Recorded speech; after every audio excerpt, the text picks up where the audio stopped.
ദൈവത്തിൻ്റെ അതിപരിശുദ്ധമായ നാമം വാഴ്ത്തപ്പെടുമാറാകട്ടെ. ഇന്ന് മുതൽ നാം യോശുവയുടെ പുസ്തകത്തിലേക്ക് പ്രവേശിക്കുകയാണ്. ഇന്നത്തെ വായനാ ഭാഗം യോശുവയുടെ പുസ്തകം 1 മുതൽ 4 വരെയുള്ള അധ്യായങ്ങളാണ്. യോശുവ പുസ്തകം ഇസ്രായേലിൻ്റെ ചരിത്രത്തിലെ ഒരു വലിയ മാറ്റത്തോടെ ആരംഭിക്കുന്നു. ദൈവത്തിൻ്റെ ദാസനായ മോശ മരിച്ചിരിക്കുന്നു. പുതിയ തലമുറ വാഗ്ദത്ത ദേശത്തിൻ്റെ അതിർത്തിയിൽ നിൽക്കുന്നു. മരുഭൂമി യാത്ര അവസാനിച്ചു. ഇപ്പോൾ അബ്രഹാമിനും ഇസ്ഹാക്കിനും യാക്കോബിനും ദൈവം വാഗ്ദാനം ചെയ്ത അവകാശത്തിലേക്ക് പ്രവേശിക്കേണ്ടുന്ന സമയമാണ്. 1-ാം അധ്യായത്തിൽ മോശയുടെ മരണശേഷം ദൈവം യോശുവയോട് സംസാരിച്ച് പറയുന്നു, എൻ്റെ ദാസനായ മോശ മരിച്ചു. ഇപ്പോൾ നീ എഴുന്നേറ്റ് യോർദാൻ കടക്കുക. ദൈവം യോശുവയെ കനാൻ ദേശത്തിലേക്ക് തൻ്റെ ജനത്തെ നയിക്കാൻ വിളിക്കുന്നു. ഈ കൽപ്പനയോടൊപ്പം ഒരു വാഗ്ദാനവും ഉണ്ടായിരുന്നു. നിന്റെ കാലടി ചവിട്ടുന്ന ഏത് സ്ഥലവും ഞാൻ നിനക്ക് തന്നിരിക്കുന്നു. ദൈവം ഭൂമി ഇതിനകം വാഗ്ദാനം ചെയ്തിരുന്നു. എന്നാൽ ഇസ്രായേൽ വിശ്വാസത്തോടെ നടന്ന് അതിനെ സ്വന്തമാക്കേണ്ടതുണ്ടായിരുന്നു. 3 പ്രാവശ്യം ദൈവം പറയുന്നു, ബലപ്പെട്ടവനും ധൈര്യമുള്ളവനുമായിരിക്കുക. യോശുവയുടെ ശക്തി സൈനിക കഴിവിലോ മനുഷ്യജ്ഞാനത്തിലോ അല്ല, ദൈവ സാന്നിധ്യത്തിലായിരുന്നു.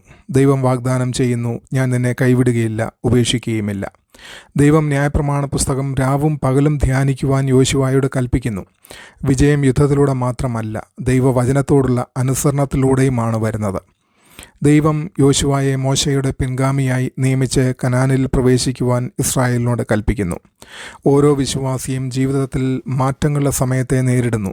ദൈവം നമ്മെ തയ്യാറെടുപ്പിൽ നിന്ന് ദൗത്യത്തിലേക്ക്, അലച്ചിലിൽ നിന്ന് അവകാശത്തിലേക്ക്, ഭയത്തിൽ നിന്ന് വിശ്വാസത്തിലേക്ക് നയിക്കുന്നു. ദൈവത്തിൻ്റെ വാഗ്ദാനങ്ങൾ മനുഷ്യൻ്റെ ഉത്തരവാദിത്വത്തെ ഇല്ലാതാക്കുന്നില്ല. ദൈവത്തിൻ്റെ പരമാധികാരവും മനുഷ്യൻ്റെ അനുസരണവും ഒരുമിച്ച് പ്രവർത്തിക്കുന്നു. 2-ാമത്തെ അധ്യായത്തിൽ യോശുവ രഹസ്യമായി 2 ചാരന്മാരെ യെരിഹോവിലേക്ക് അയക്കുന്നു. അവർ രാഹാബ് എന്ന വേശ്യയുടെ വീട്ടിൽ താമസിക്കുന്നു. അവൾ ജാതിയാൽ പുറം ജാതിക്കാരിയും സമൂഹത്തിൽ പുറം തള്ളപ്പെട്ടവളും ആയിരുന്നു. എങ്കിലും ഇസ്രായേലിൻ്റെ ദൈവത്തിൻ്റെ മഹാപ്രവർത്തികളെക്കുറിച്ച് കേട്ട് അവൾ അവനിൽ വിശ്വസിച്ചു. രാഹാബ് പ്രഖ്യാപിക്കുന്നു, നിങ്ങളുടെ ദൈവമായ യഹോവ മേലുള്ള ആകാശത്തിലും താഴെയുള്ള ഭൂമിയിലും ദൈവമാകുന്നു. അവളുടെ വിശ്വാസം കാരണം അവളും കുടുംബവും രക്ഷയുടെ വാഗ്ദാനം പ്രാപിക്കുന്നു. അവൾ ജനലിൽ കെട്ടിയ ചുവന്ന നൂൽ രക്ഷയുടെ അടയാളമായി മാറുന്നു. രാഹാബ് ചാരന്മാരെ സംരക്ഷിക്കുകയും രക്ഷയുടെ വാഗ്ദാനം ലഭിക്കുകയും ചെയ്യുന്നു. ദൈവത്തിൻ്റെ കൃപ ജാതി, സാമൂഹിക സ്ഥാനം, ധാർമ്മിക പശ്ചാത്തലം എന്നിവയുടെ അതിരുകൾ കടന്നു പോകുന്നതാണ്. രാഹാബ് മിശിഹായുടെ വംശാവലിയിൽ ഉൾപ്പെടുന്നു. ഇത് രക്ഷാ വിശ്വാസത്താൽ ലഭിക്കുന്നതാണെന്ന് കാണിക്കുന്നു. ചുവന്ന നൂൽ ക്രിസ്തുവിൻ്റെ രക്തത്തിലൂടെയുള്ള വീണ്ടെടുപ്പിനെയും സൂചിപ്പിക്കുന്നു. 3-ാമത്തെ അധ്യായത്തിൽ യോർദാൻ നദി കരകവിഞ്ഞൊഴുകുന്ന സമയത്താണ് ഇസ്രായേൽ അത് കടക്കേണ്ടുന്നത്. ദൈവം പുരോഹിതന്മാരോട് നിയമപെട്ടകം ചുമന്ന ആദ്യം വെള്ളത്തിലേക്ക് ഇറങ്ങാൻ കൽപ്പിക്കുന്നു. അവരുടെ കാലുകൾ വെള്ളത്തിൽ സ്പർശിച്ചയുടൻ നദി പിരിയുകയും ജനങ്ങൾ ഉണങ്ങിയ നിലത്തിലൂടെ കടന്നു പോകുകയും ചെയ്യുന്നു. നിയമപെട്ടകം ദൈവസാന്നിധ്യത്തിൻ്റെ പ്രതീകമായിരുന്നു. ദൈവം അവരുടെ മുൻപിൽ പോയി വഴിയൊരുക്കി. യോർദാൻ കടക്കുന്നതിന് മുൻപ് യോശുവ പറയുന്നു, നിങ്ങളെ തന്നെ വിശുദ്ധീകരിപ്പീൻ, നാളെ യഹോവ നിങ്ങളുടെ ഇടയിൽ അത്ഭുതങ്ങൾ പ്രവർത്തിക്കും.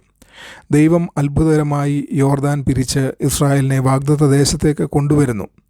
ഓരോ വിശ്വാസിയുടെയും ജീവിതത്തിൽ അസാധ്യമായി തോന്നുന്ന യോർദാനുകളുണ്ട്.